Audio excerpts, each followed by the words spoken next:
Hai guys, Assalamualaikum warahmatullahi wabarakatuh. Perkenalkan, nama saya Nisa Septiani, mahasiswi dari Universitas Dian Nusantara. Di sini saya akan menjelaskan tentang keadilan dalam bisnis dan hak-hak pekerja. Apa sih itu yang dimaksud dengan hak dan kewajiban?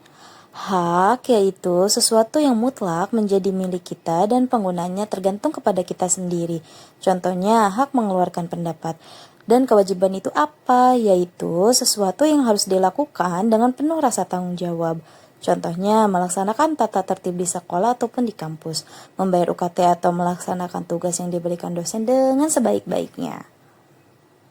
Selanjutnya yaitu kewajiban karyawan. Yang pertama ada ketaatan, yaitu karyawan harus mematuhi perintah dan petunjuk atasan, kecuali satu, melakukan sesuatu yang tidak bermoral, yang kedua, mematuhi perintah atasannya yang diberikan bukan demi kepentingan perusahaan, yang terakhir yaitu mematuhi perintah yang memang demi kepentingan perusahaan, tetapi tidak sesuai dengan penugasan yang disepakati ketika ia menjadi karyawan. Yang kedua yaitu konfidensialitas. Konfidensialitas berasal dari kata Latin yaitu confidere, yang berarti mempercayai. Selanjutnya yaitu loyalitas. Faktor utama yang bisa membahayakan terwujudnya loyalitas adalah konflik kepentingan, yang artinya konflik antara kepentingan pribadi karyawan dan kepentingan perusahaan. Yang terakhir yaitu whistleblowing. Whistleblowing adalah kewajiban melaporkan kesalahan perusahaan, dan whistleblowing dibagi menjadi dua, yaitu whistleblowing internal dan whistleblowing eksternal. Adapun kewajiban perusahaan, yaitu perusahaan tidak boleh rasisme, sektarianisme, dan perusahaan juga tidak boleh seksisme. Perusahaan juga harus mampu menjamin kesehatan dan keselamatan kerja yang menjadi dasar etika bagi kewajiban perusahaan untuk melindungi keselamatan dan kesehatan para pekerja. Selanjutnya yaitu hak karyawan. Lalu, hak apa saja sih yang berhak karyawan dapatkan saat bekerja? Yang pertama, ada hak untuk mengembangkan potensi kerja, mengembangkan minat, bakat, dan kemampuan hak dasar. Yang kedua, yaitu karyawan berhak atas jaminan sosial, kesehatan, dan keselamatan kerja. Yang ketiga, yaitu setiap pekerja berhak mendapatkan upah yang layak.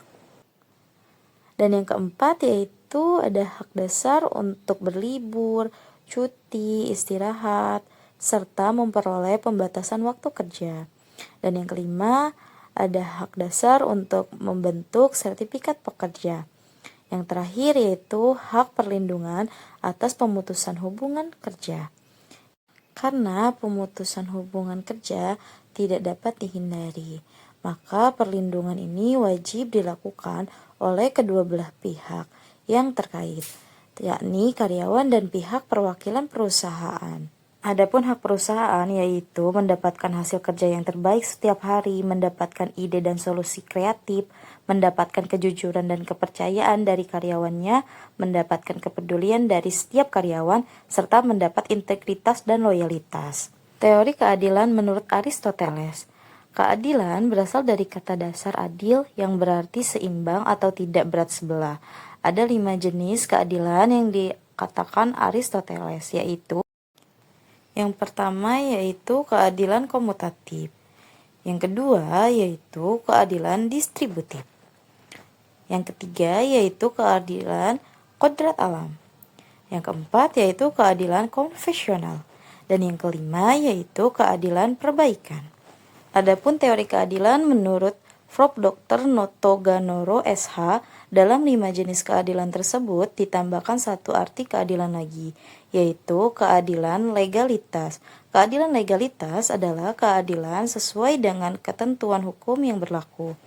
Menurut Plato, keadilan dirumuskan menjadi dua, yaitu keadilan moral dan keadilan prosedusal. Jadi kesimpulannya yaitu keadilan dalam bisnis tercapai ketika perusahaan dan karyawan saling memenuhi hak dan kewajibannya, baik itu dari karyawan ataupun dari perusahaan. Dari berbagai teori keadilan menegaskan pentingnya keseimbangan dan perlakuan yang sesuai aturan agar hubungan kerja berjalan dengan harmonis. Terima kasih kepada teman-teman semua. Saya pamit undur diri. Assalamualaikum warahmatullahi wabarakatuh.